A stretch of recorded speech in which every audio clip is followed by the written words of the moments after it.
So many moms feel stuck and isolated, like they've got to keep it all together and can't say how hard it really is. On Let's Get Real, we talk about the real stuff, motherhood, mental health, and everything in between, so you don't feel like you have to carry it alone anymore. Because in order to heal, we have to get real. If you're feeling overwhelmed, grab the Overwhelmed Moms Guide. It's totally free and made to help you feel like yourself again. The link is in the show notes. Let's pick up where we left off. Here's part 2. Right? Wow. Yes, it's so powerful. And I mean, I'm blown away that just hearing all of these aspects, it's like this all-encompassing, holistic approach. And when you were talking about relationships and saying, okay, basically educating them, this is what I need, this is what would be helpful. I feel like you getting to help them define that and being like, we need to name what will be helpful for you, because that aspect will look different for everybody. And I'm sure these are all going to look tailored and different for everybody, but that is the way to move out of survival mode into thriving and learning how you can do that while raising a complex child. Like there is a way that you can thrive. Your child can thrive in the midst of this. And so what you're saying too at the end, expect the miracle. What are some, is there a story that comes to mind as far as who another mom you've worked with or family you've worked with, and just kind of the transformation that you've seen as they've applied this? Yeah. So, I had this mom come to me, and I had to become an advocate to start doing this. And I had to learn about the law, IDEA, and all of these things that come along with IEPs that children will have, because the majority of them, if they're complex, they usually have an IEP, which is the individual educational plan. And so she came to me. They were drowning. They didn't know what else to do. And I was trying, we had to figure out, the first thing was, okay, we got to get you out of this. You have to breathe. So, we had to kind of work on her a little bit first. And then we said, okay, these are the things that we're going to do together. So one of the first things that we did was actually request an assessment through the school district. Her son wasn't learning, they weren't giving them speech services. They were about to, he was getting suspended left and right because he did not have the support that he needed at school. And then when a child doesn't have that support at school, they act out at school and then they come home, and multiply that by 10 is what the parents are going to get at home. They're miserable at school. They're miserable at home. The parents don't know what to do. So we sat down, we made a plan. So we requested the assessment. During the same time, we put their name on a list for a developmental pediatrician who they had never seen before. And then it takes a while. Though I will tell you, finding a developmental pediatrician it's like a 6-month wait. But if you don't put your name on it, it's going to be 10 years for you if you don't do it, right? So we did that. We called every day, and then we finally got them in earlier. And, they got some diagnoses. So this is what's happening. He has ADHD. He has oppositional defiance. He has all of these things that are happening. So how do we treat this? Then together with the medical team, the school team, we came together, we developed a good IEP, we gave him the supports that he needed. And once these things start happening, the child calms down. The parents, they feel like, I'm doing something here. It's not just happening to me. I am actually making things happen to help my child. I'm becoming my child's advocate. You feel good about yourself. You grow confidence that you know what you're doing. And now she's actually learning how to become an advocate also, because she wants to help other parents. That's amazing. You go through this process because you cannot be, and I've never said this before, Jenna, but I'm going to say it here because I really felt this just now. We're not victims of this. You cannot just sit back and say, this is happening to me. You cannot be a victim when you have a complex kid. You have to be the hero for your child. You have to step up and you have to fight the battles, fight what's coming, fight the insurance companies. And once you do that, you grow confidence. You will see those small wins, and you're not going to be that word victim in this whole thing. I'm really glad that you spoke to that, because I didn't even have that word initially, but as you were describing this process for this woman and what she was going through, and where she finally was advocating for other moms after going through this, I kept thinking of how empowering this is, because being thrown into this situation, it's really easy to feel like you are a victim. It's easy to feel like that, because there are certain things where it is happening to you, but we're not to just sit in it and stay there. There are certain things that we are called to do. And so what I see you doing as this guide and someone who is guiding these other moms in this process of how to advocate for their child, how to help them get help that they really need, you're helping empower them and helping them basically see what areas they can reclaim agency in that they maybe didn't see, or felt like all is lost. Like it's completely gone. There's nothing possible that I can do, because it can feel so big and overwhelming. So I feel like that's such a significant part of this process. It's like seeing what part you can reclaim that is healthy agency, because there are certain things that are within your control. Like a lot of it is not, but it's finding and naming those things and saying, here's the actions I can take. So I'm not just going to sit here and wallow in this and be where I can't even advocate. I can't get myself help. I can't get my child help. And that is so huge. I feel like in part of this journey of just empowering women, empowering these moms, and helping them see there's both and. There's a lot out of their control, but there are certainly things within their control. And how do we move in that process and start seeing, like you've said, miracles start happening, which is beautiful and so powerful. I know you've talked about how you've co-hosted the mom panel. What have you noticed about women and what they've shared on this panel of what they need for community, or just like honestly what they have shared in this that you would love to share right now? So it's called BT Devs, the mom panel. It's 4 of us and we are so funny. So if you want to listen to us.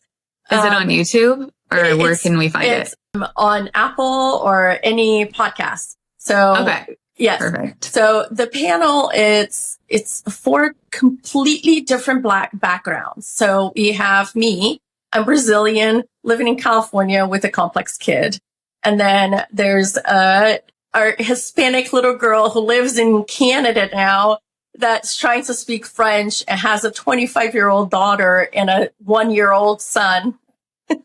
Oh my gosh. 25 years later. Yes. And then we have our New Jersey mama, suburban mom. And then we have our Taisha, who is from Alabama.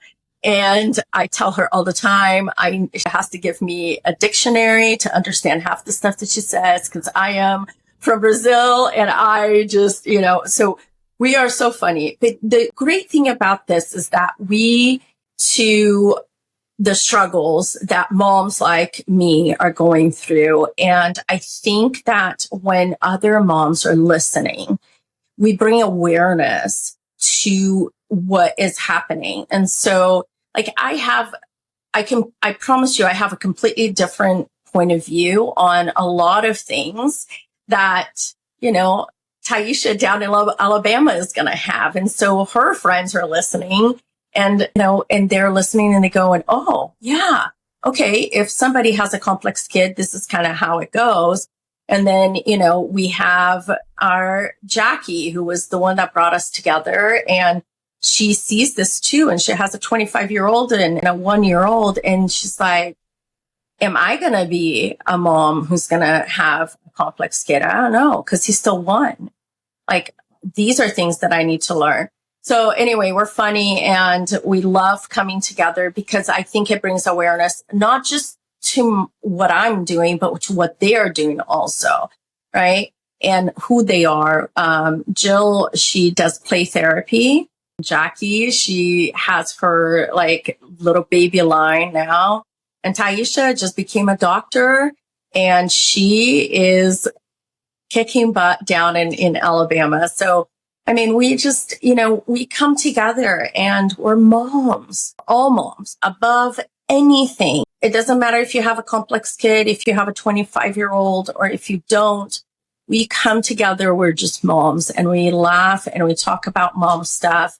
Cause, even when you have a complex kid, you're still having fun. You're still going, you still have those funny moments. Especially sometimes when your child's melting down, you sit down on the ground in the middle of the grocery store and like, I'm sorry, there's nothing I can do here. And you just, you're like your child screaming and you're like, it's happening, Yes. So this is being a mom. This is life. So yeah. It's like normalizing mom life and what it looks like in different ways. I really love it. And just talking honestly, because I just think not enough moms do that. There's just so much shame around it, motherhood in general, and so many crazy expectations that are so unrealistic.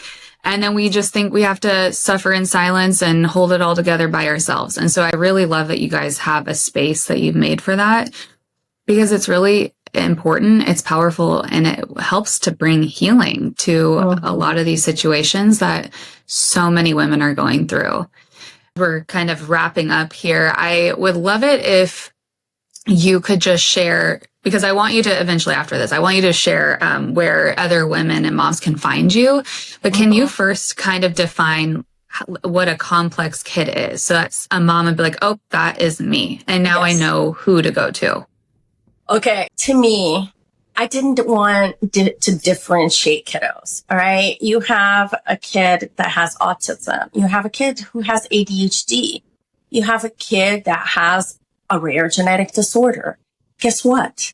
They are complex in any way, shape, or form, right? There are complexities. They're different sometimes, but steps for you to be able to thrive, right, is the same. So when I came up with this name, with the name Complex Kids for me, it was like, I went to a friend of mine and I said, yeah, I'm thinking about complex. I have one. I totally have a complex kid. So sometimes moms who have complex kids, they know they have a complex kid. And that's kind of how it is. But any child that is in special needs, any kind of special needs, could be ADHD, it could be ODD, it could be autism, it could be, like I said, genetic disorders, it can be anything. You're still going to have to go through this. You're still going to have to find a team around your child. You're still going to have to take care of yourself. If you have an IEP, you're still going to have to learn about, like school. And how to fight for your child. You're still going to have to be their advocate. So that's where it is. Like, it's not like it's just wanted to make it a different name than special needs, than like kind of the negative connotation that comes with that, right? Yeah. My child's a little complex. That's all it is. And then you treat it, you do the same things that you will do, but it's just a different name. And I thought that it would be fun to just have a complex kid instead of a special needs kid. Yeah, I really like the name for that too, because then in my mind, I'm thinking it doesn't have to be so extreme. Like there's different levels of complexity. And I even loved how you mentioned, like, even ADHD, that's a complex kid. Like, that's different in how they learn and what is going to happen in the classroom. And there's programs for that. There's help for that. So I just love that. Michelle, can you share where people can find you, connect with you, learn more, especially about the program that you have and what you offer? Yes. So thank you for asking and bringing this up. So if you have any parents that are listening, and if they're on an IEP, I'm an advocate. So I would love to kind of go, like, we do these free reviews. And so I would love for them to come to me, and I would look at your child's IEP. What can we do in the next 30, 60 days that would be good for your child? How can we change this? So please find me. I'm on Michelle Choairy, which is CHOAIRY.com, MichelleChoairy.com. I am on Instagram, any social media, you will find me. I talk a lot about IEPs because this has kind of become like a big thing, a big part of what I'm doing these days is helping moms. And this has kind of, especially with the beginning of the year, I feel like we are getting bombarded with, kiddos going back to school, is working, is it not working? And so, yes, MichelleChoairy.com, Wisdom, 4, ComplexKids.com, and Facebook, Instagram. And I would love to help any of your friends or anybody that comes along. And we do the advocacy program. And I also help with insurance information. So that's big. how to get around that, out of network stuff, how to get some kind of money paid back to you, because a lot of times it's all out of pocket. So trying to help in different ways. So yes, that is so big. No, thank you so much, because you are such an advocate, and I love that you've created this space to advocate for other moms and help empower them and equip them with what they need so they can advocate for their kids. It's beautiful and so powerful. So Michelle, thank you so much for sharing your story and just sharing this amazing work that you're doing outside of the full-time job that you already have. I'm really impressed, and I'm so grateful to have you on today. So friends, if this episode has spoken to you, please share it with another mom who needs the reminder that she is not alone. Thank you so much for listening. I cannot wait to talk with you next time. Thanks for listening to Let's Get Real. If you've been feeling stretched thin, stuck in survival mode, or like you've lost yourself in motherhood, I made something just for you.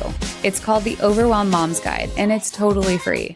Inside, I walk you through simple steps to help you reconnect with who you are, find a bit more breathing room in your day, and start to feel like you again. You can grab it now. Just click the link in the show notes. You don't have to keep doing this alone. Let's take the next step together.